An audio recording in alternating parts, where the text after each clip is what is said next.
Hey, hello y'all. This is Nexus Space. Finally, the first Crew Dragon mission. This will be the first Crew Dragon mission I live stream. This is not going to be a crewed mission. This will be a cruise resupply mission. Resupplying Crew 7 will help Crew 7 and the other astronauts on board the ISS today. Now, this is new for me. I'm starting at T minus 30 minutes, and this is kind of new for me, and I figured out the problem with live streaming, so I can live stream good now. This will be a long live stream, y'all. We're gonna have a landing at LZ1. We'll have actual landing views of that instead of just SpaceX's feed.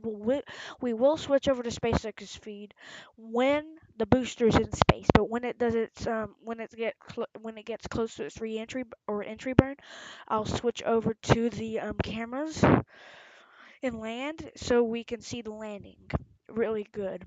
Now, this landing will be at LZ1, landing zone 1. Which one of the, if you would see Falcon Heavy lands one of their boosters there, LZ2 is just right beside it. This mission is kind of special. This is C2011 crew capsule, and this is the booster that supported this is the booster that supported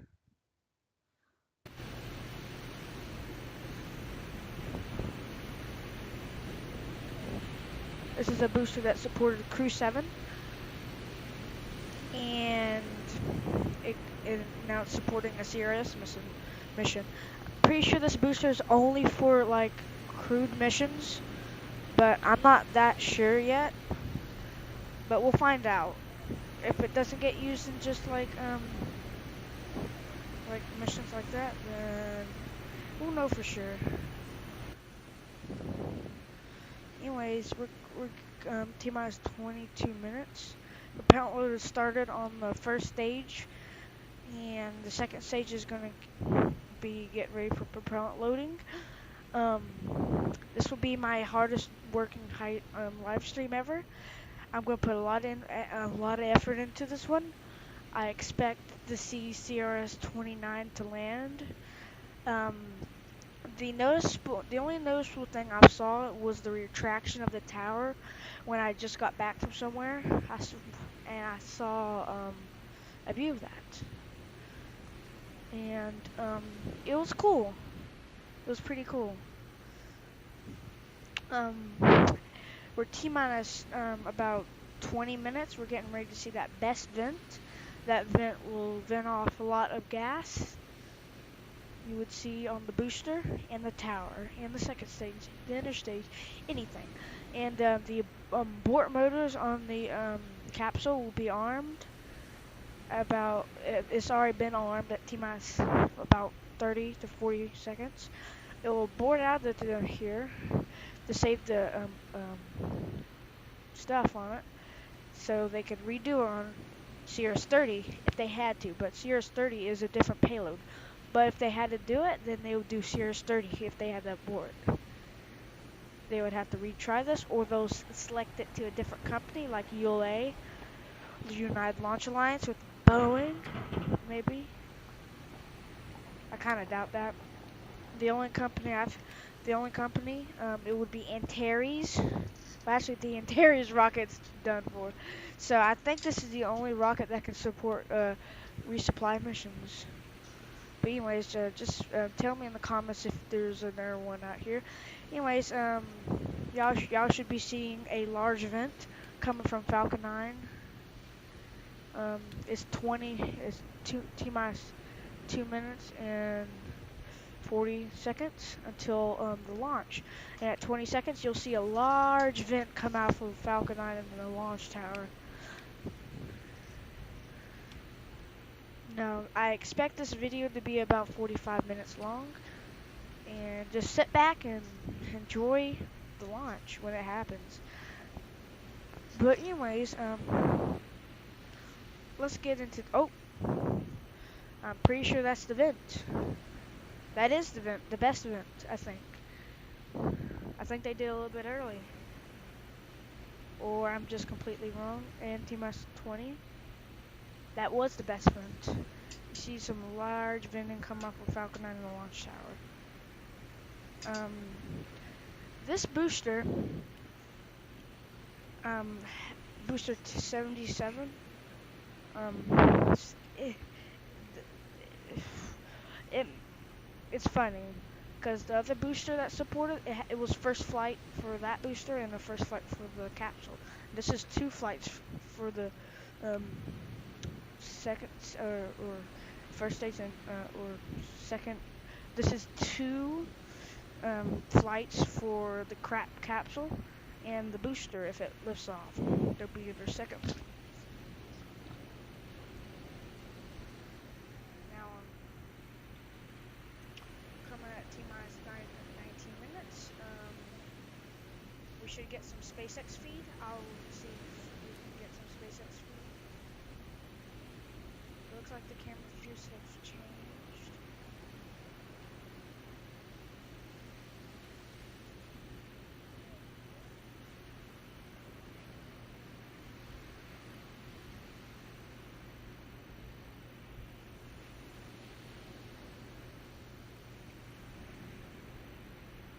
There you go. We're at T-minus 18. 25 minutes until the flight. I'll be right back with y'all. Enjoy some sound of Cape Canaveral.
I am back.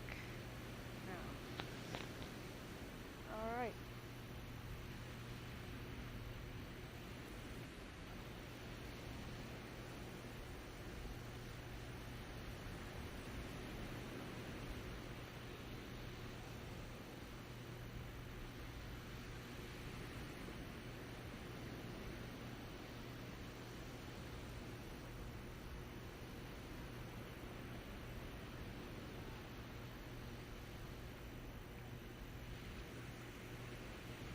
I am excited for this mission because I said this before.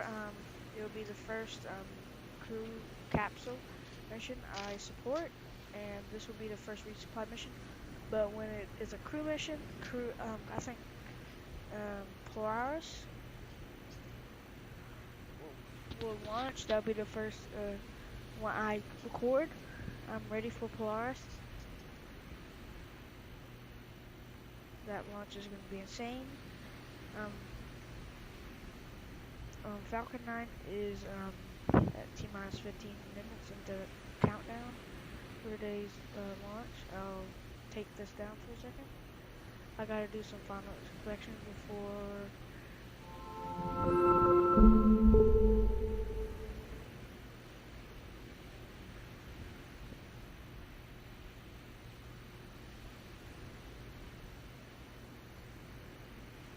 Why?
We continue to make with Dragon in low Earth orbit will continue to pave the way for our future deep space missions with Starship. And now I'll turn it back to Jasmine at KSC to take a look at one of the payloads flying on today's mission. Jasmine? Thanks so much, Jesse. Yes, on today's mission, we are launching seeds from the Choctaw Nation of Oklahoma. And here to tell us more about the Growing Hope Initiative is Jacqueline Putman. Thank you so much for being here, Jackie. Halito and Tachikama, Jasmine. It's very nice to be here. My name is Jacqueline Harjo Putman. I am the coordinator for Choctaw Nation of Oklahoma. This is National Heritage Month, so this is Native American Month, so this is a very important month for us. We're sending up our traditional seeds in this. We're very, very excited about this. These are seeds that came down the Trail of Tears. These are seeds that were sown in the hems of our ancestors' garments, so they knew when they left Mississippi that they would have to have food to start over. So they had the forethought, and they would have never dreamed where we're going today. Right, Jacqueline, there's a lot of emotional significance to these seeds. Absolutely. So can you tell us about, you guys are going to plant them at Jones Elementary. How are these going to inspire the next generation? Oh, this is exciting. When they come back, what we're going to do is take them to Jones Academy. It's a Native American school that we have. And they're going to plant them. We're going to do the STEM program. We're going to do a side-by-side testing for what has been on Earth, what's gone out of space, do a comparison. We're getting these kids excited about science. We want to get new astronauts. We want them to know they have a future, that this is something that they can do. This is not out of range. Right. That this is something that they can have as well. Exactly. Jacqueline, we actually showed some pictures on screen of the different things that are going to be planted. What seeds, what kind of seeds are you sending? We're sending our traditional Tanchi flower corn. It can grow up to 20 feet tall. We've grown it to 18.5 feet. This is what we grind up and make our banana bread. We're sending our Choctaw sweet potato squash. It can last on the shelf up to a year. It's high in manganese, magnesium, zinc, vitamin A, and iron. And this is hoping foods that will hold the astronauts will hopefully cake and grow themselves because they last. They're good for you. So and then we have our Tanchi. We have our Smith peas. We have Chukfi peas. These are just really prolific peas that do really well indoors, outdoors, and they're high in iron. And they're really prolific. So we're really hoping that they'll put these to use because that is awesome. Jackie, how are you going to incorporate this into the STEM curriculum? Well, actually, what we're doing is we're building a new garden. We've been talking about building a brand new garden over at Jones Academy for this program, so we could have extra produce for the kids to study and get them interested in this program, so that can lead to college educations, to NASA. Right. I mean, exactly. who could ever believe that we would be here at NASA today? Right. And we're kicking off Native American Month, so we're very excited and very honored. That is fabulous. Very poignant, very good timing for this. Thank you so much, Jackie Putman. So this science and all the science launching today is made possible by the International Space Station, which celebrates 25 years of operation this month. Here's a look at some of the highlights from the past few decades on the orbiting laboratory. The ISS is the most incredible wonder of the modern world.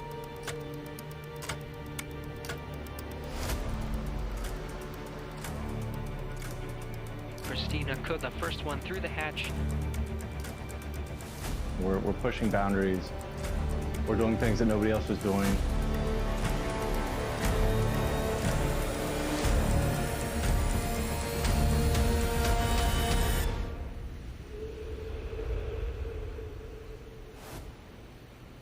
To learn more about the space station turning 25, keep an eye on NASA's social media channels for a video series debuting this Monday, November 13th. The space station truly is a wonder. It is the third brightest object in the sky, and measuring about the size of a professional football field, it can be seen with just the naked eye. As it orbits the Earth at over 17,000 miles per hour, NASA is making it easier than ever for you to spot the station. Scan the QR code on your screen now to download the all-new Spot the Station app on your mobile device, available on both iOS and Android. The app alerts you when the station is passing over your hometown and even lets you track its location in real time. Right now, there are 7 people living and working on the space station, making up the Expedition 70 crew. This expedition began on September 27th, and the team represents several international agencies: NASA, ESA, JAXA, and Roscosmos. During their long-duration stay in low Earth orbit, they will research heart health, cancer treatments, space manufacturing techniques, and more to benefit life on and off the planet. CRS-29 is expected to dock to the space station this Saturday. That's November 11th at 5:20 a.m. And NASA astronauts Jasmine Montbelly and Laurel O'Hara will be monitoring the operation to ensure all this cargo is delivered safely. All right, we're marching towards launch at T-minus 7 minutes and counting for liftoff of CRS-29. So let's bring back Steve here on Florida's Space Coast and Jesse live at SpaceX headquarters in Hawthorne, California, to walk us through the final moments of countdown and liftoff. Take it away. Thank you, Jasmine. It is just under 7.5 minutes until launch, and the SpaceX team is working no significant issues, and the vehicle Coming is up on healthy. engine chill. Weather is 100% go for T0, and the range is ready to support today's mission. At this point, Rocket Propellant 1 or RP1 fuel is completely loaded on the second stage and nearly complete on the first stage. Liquid oxygen or LOX loading is currently underway on both stages and will complete at the T-minus 2 minute mark.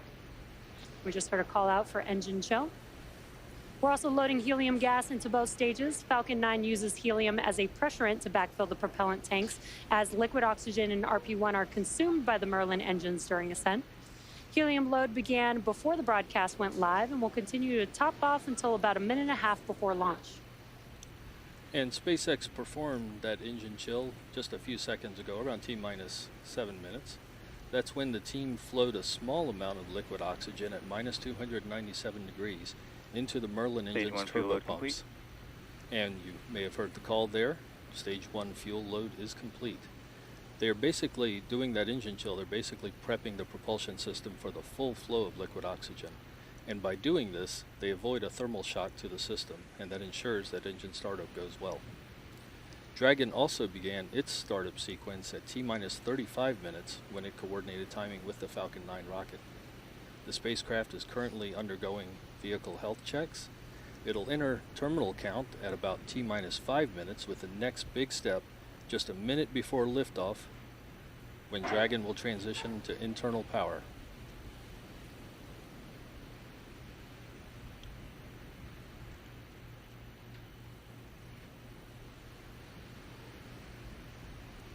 And you can see on your screen there are clamp arms beneath the Dragon vehicle Once those begin to open up, that'll be coming up here shortly in just about under a minute now. Those clamp arms will open up, and that'll allow the transporter erector, which is that large trusted structure that you see on your screen next to the vehicle, that will begin to retract away from the vehicle.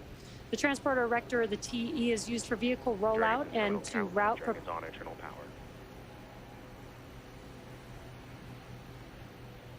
propellants and electrical power to the vehicle in preparation for launch.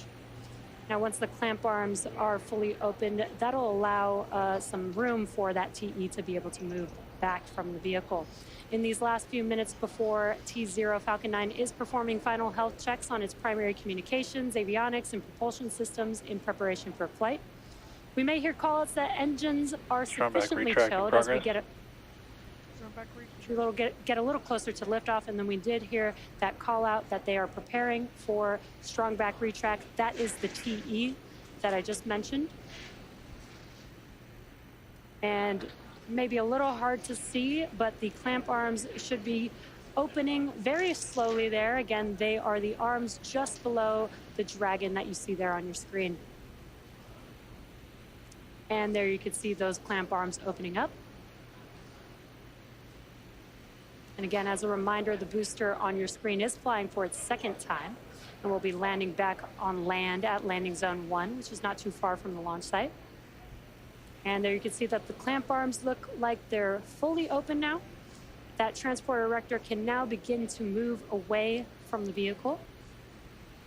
It will also be pretty slow and slight, but just enough to allow some room for the vehicle for liftoff.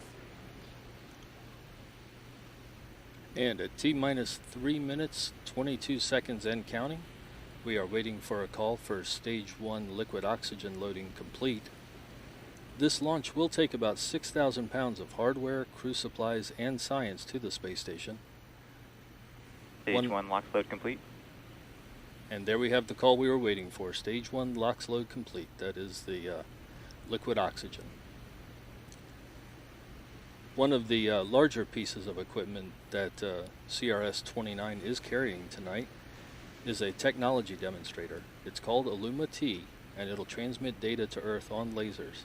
Those lasers can hold a lot more data than previous communications equipment, and this trial will show how that rush of data can help researchers learn a lot more about their work on the station. Dragon will be docked to the space station for about a month before returning home. At T-minus 2 minutes 25 seconds and counting, we are awaiting the checkouts of the second stage thrust vector control actuators. All right. And this is often referred to as an engine wiggle test. This is when SpaceX moves the thrust nozzle on the second stage slightly to make sure the guidance software and hardware is ready for flight. SpaceX does the exact same test on the first stage engines just seconds before ignition. Stage 2 LOX load complete. All right, stage 2 LOX load is complete. And great call out there. Stage 2 LOX load is complete, which means that propellant loading is now complete on both stages of the Falcon 9. Dragon is also performing its final health checks to make sure that all the vehicle's primary systems are ready for its rendezvous with the International Space Station. You may have noticed that there's some white clouds around the vehicle there on your screen. Those clouds are normal. That is the chilled gas above the tank liquid surface for the liquid oxygen that we vent out overboard to maintain pressure in the tank as needed. And once that cold gas comes into contact with that warmer air, it creates those white clouds that you see there. And we are at T-minus 1 minute 5 seconds and counting. All right. Soon the Falcon 9 computers will enter startup mode. Falcon 9 is in startup. Startup. And there we have the call from the launch director. We should get the final go Falcon for 9 launch at 45 computers to 40 have seconds. entered startup mode, Let's listen and the in. Dragon Are we go for spacecraft launch? is on internal Flight power. director. Both stages are now pressurizing for launch.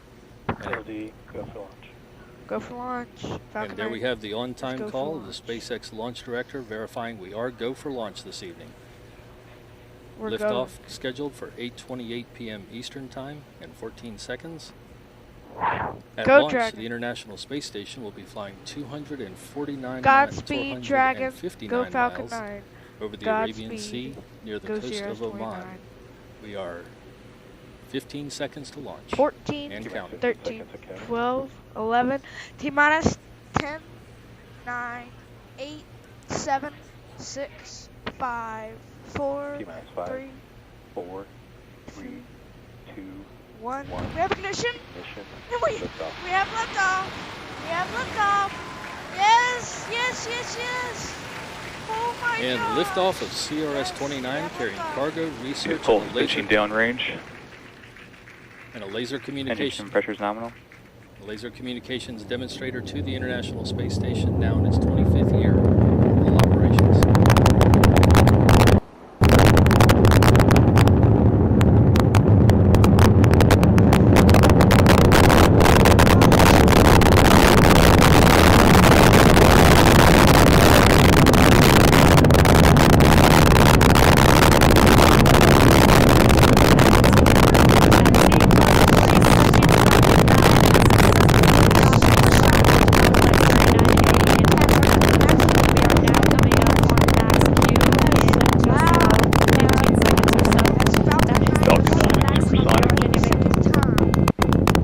That's the point of maximum aerodynamic pressure that the vehicle will go through during its flight.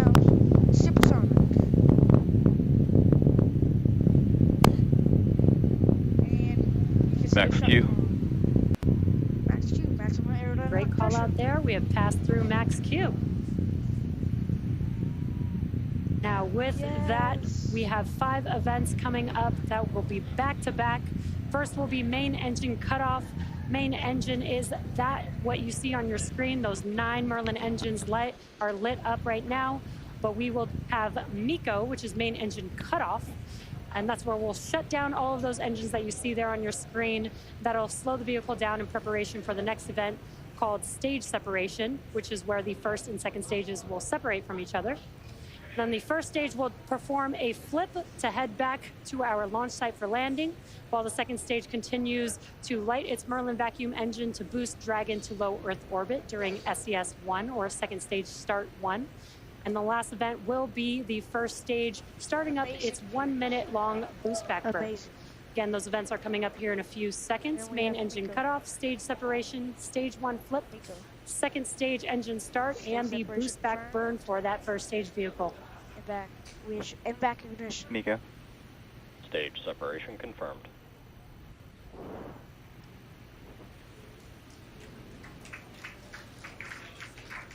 Stage And 1, ignition. boost back startup. Stage boost back startup.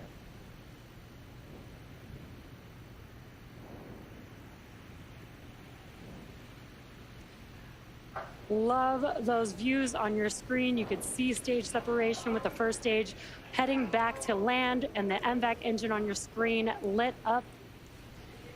And on your left-hand side there on your screen, you can see the first stage in its boost back burn. Some really awesome views there. On your right-hand screen is a view from the second stage looking at the MVAC engine.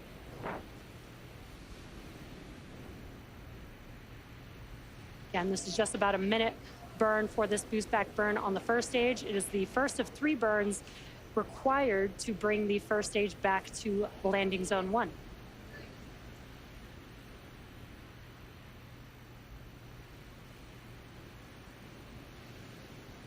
Stage 1, boost back shutdown. Shut down. And we just heard that call out, and you can see as the engines shut down on your screen, that concludes the boost back burn for the first stage vehicle. If you're just tuning in, you're watching a live webcast for the 29th commercial resupply mission to the International Space Station for NASA. This is SpaceX's 81st mission for 2023 and the 6th and final Dragon flight to the International Space Station this year.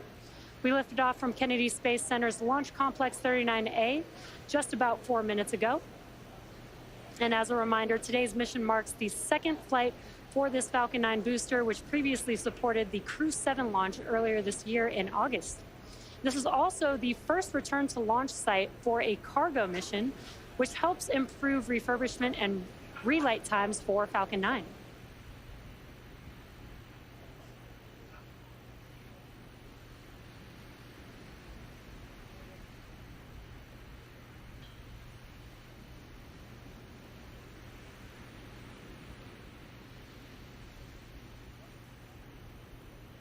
What you're seeing on your screen again is a live view on the second stage, looking at the NVAC engine there. For the first stage, in order to make its way back, View nominal trajectory. Great call-outs there. Nominal trajectories for both vehicles. The entry burn is where we will relight 3 of the 9 Merlin 1D engines. This will help to slow the stage down as it re-enters back into the upper parts of the Earth's atmosphere. Then the third and final burn will be the landing burn. That is a single engine burn. The center E9 engine helps bring the vehicle speed down rapidly just before touching down on the landing zone. And again, the M1D engines have about 190,000 pounds of thrust, which is just enough lighting one engine to touch down for landing today.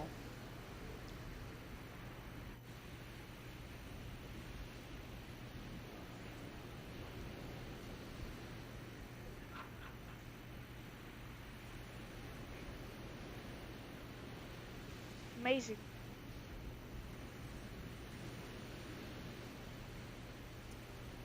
We are just about 15 seconds or so away from that entry burn beginning on the first stage vehicle. We do use 4 grid fins on the first stage to help guide the vehicle back to its landing zone. They are 4 hypersonic grid fins comprised of titanium that are positioned near the top of the first stage. Stage 1 entry burn startup.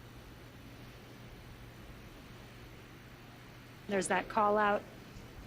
The entry burn has begun. This burn will last just about 15 seconds. Stage 1 entry burn shutdown.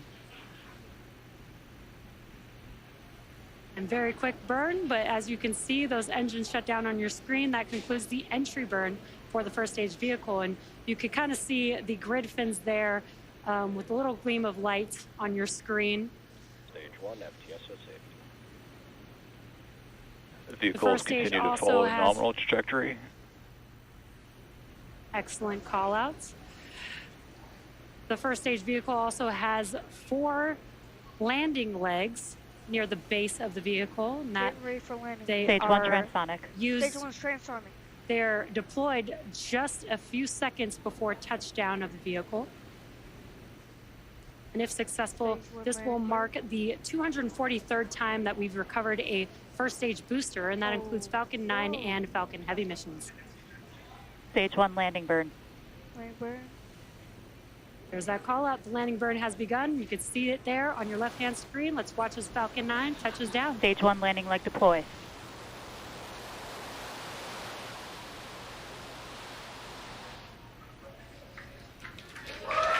Stage 1 landing confirmed. And an awesome sight to see.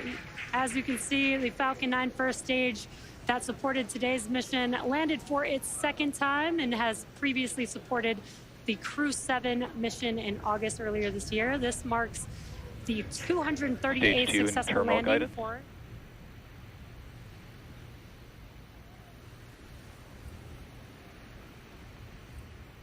Oh, y'all. This is gonna be one of the most interesting videos I ever made. Thank you for watching, y'all. This is Nectar Space, and I'll see you on Starlink, or Transporter 9. Godspeed. Crew Dragon. Wait a second. We might have Dragon separation. Let me just check for y'all. If Dragon separation will happen, I will get the views of it for y'all.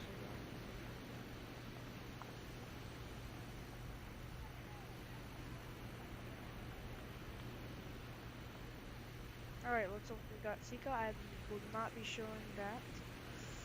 Thank you for watching, and as all, goodbye.